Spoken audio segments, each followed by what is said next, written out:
நம் அன்றாட செய்தி வடிவில் மனைவியை துண்டு துண்டாக்கிய கணவன், கணவனை துண்டு துண்டாக்கிய மனைவி, காதலியை துண்டு துண்டாக்கிய காதலன், ஏன் மனைவியை துண்டு துண்டாக்கி குக்கரில் வேக வைத்த கணவன் என்று பலவிதமாக கேட்டும் பார்த்தும் வருகின்றோம்.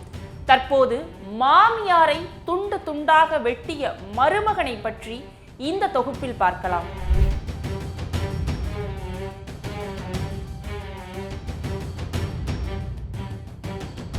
கர்நாடக மாநிலம் தும்கூர் பகுதியில் பிளாஸ்டிக் கவர்ல மனித கையை பார்த்த பொதுமக்கள் உடனடியா போலீசாருக்கு தகவல் கொடுத்திருக்காங்க. இதனை தொடர்ந்து சம்பவ இடத்திற்கு வந்த போலீசார் அதை கைப்பற்றி இருக்காங்க. வெறும் கை மட்டும் இருக்கிறதுனால மற்ற பாகங்கள் எல்லாம் துண்டாக்கப்பட்டிருக்கலாம் அப்படின்னு கணிச்சு இதனால போலீசார் விசாரணையை தொடங்கியும் இருக்காங்க. ஆனா அந்த பகுதியில எந்த தடயமும் கிடைக்கல. எனவே சுற்றுவட்டார பகுதியில தேடவும் தொடங்கி இருக்காங்க.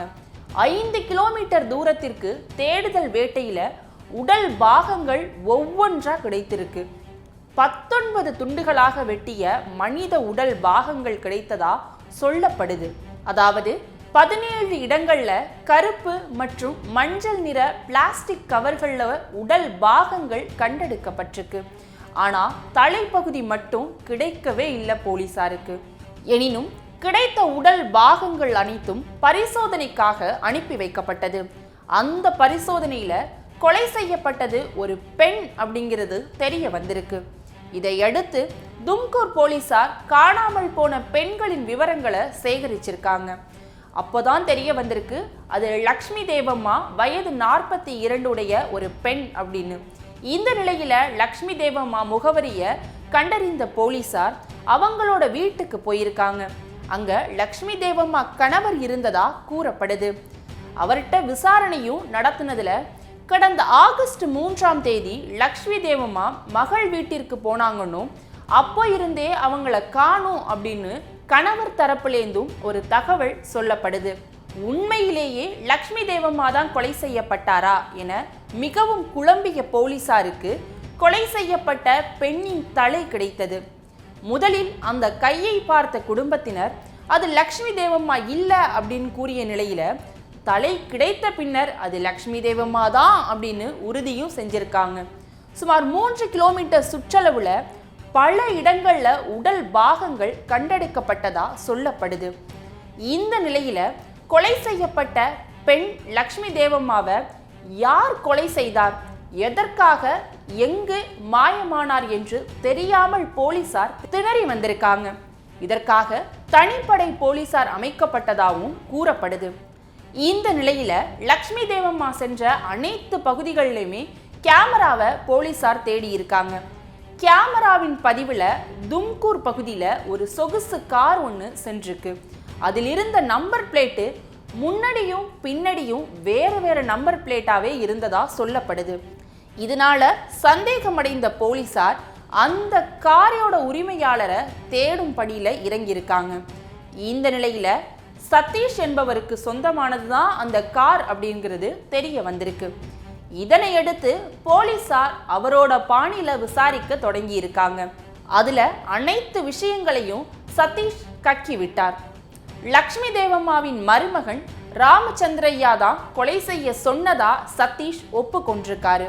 ராமச்சந்திரையா அப்படிங்கிறவரு ஒரு பல் மருத்துவர். இவருக்கு ஏற்கனவே ஒரு திருமணமும் ஆயிருக்கு. கருத்து வேறுபாட்டால் முதல் மனைவியை விவாகரத்து செய்து விட்டதாக கூறப்படுது. அதன் பின்னர் தான் லக்ஷ்மி தேவம்மாவோட மகளை திருமணம் செய்து கொண்டதாகவும் கூறப்படுது. இந்த நிலையில லக்ஷ்மி தேவம்மாவின் மகளுக்கு 20 வயது, ராமச்சந்திரையாவுக்கு 40 வயதும் என்று சொல்லப்படுது. இந்த வயது வித்தியாசம்தான் இந்த கொலைக்கு முக்கிய காரணமா பார்க்கப்படுது. இந்த வயது வித்தியாசத்தை வச்சு லக்ஷ்மி தேவம்மா ராமச்சந்திரையாவை அடிக்கடி குத்தி காட்டியதா சொல்லப்படுது.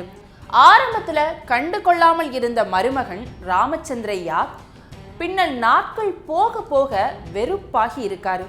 இதனால தனது மாமியாரை கொலை செய்ய வேண்டும் என்று நினைத்து ராமச்சந்திரையா அவரது நண்பர் சதீஷ் மற்றும் கிரணை தொடர்பு கொண்டு விஷயத்தை தெரிவிச்சிருக்காங்க.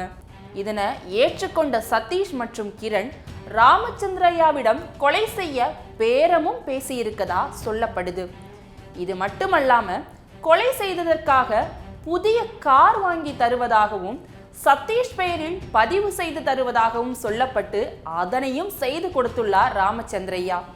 இந்த நிலையில சம்பவத்தன்று மகளின் வீட்டிற்கு சென்ற மாமியார் லக்ஷ்மி தேவம்மா வழியிலேயே மடக்கி அவரை கார்ல ஏத்திட்டு போயிருக்காங்க சதீஷ். மேலும் காருக்குள்ளேயே வைத்து கழுத்தை நெரித்து கொலையும் செஞ்சிருக்காங்க. சடலத்தை மறைக்க ராமச்சந்திரையாவின் பண்ணை வீட்டிற்கு எடுத்து செல்லப்பட்டதாகவும் கூறப்படுது. மேலும் கூர்மையான ஆயுதங்களை வைத்து லக்ஷ்மி தேவம்மாவோட உடலை வெட்டியதாகவும் சொல்லப்படுது.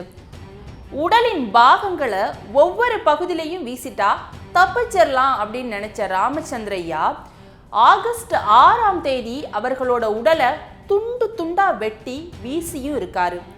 இதனை போலீசார்ட்ட வாக்குமூலமாகவும் கொடுத்திருக்காரு ராமச்சந்திரையா. இதனை அடுத்து ராமச்சந்திரையா, சதீஷ் மற்றும் கிரண் ஆகியோரை கைது செய்துள்ளார் போலீசார். மாமியாரின் துன்புறுத்தலால் சலித்து போன மருமகன் இந்த கொலையை செஞ்சிருக்காரு அப்படின்னும் தற்போது கொரடாக்கரை காவல் நிலையத்தால் விசாரணை நடத்தி வருவதாகவும் சொல்லப்படுது.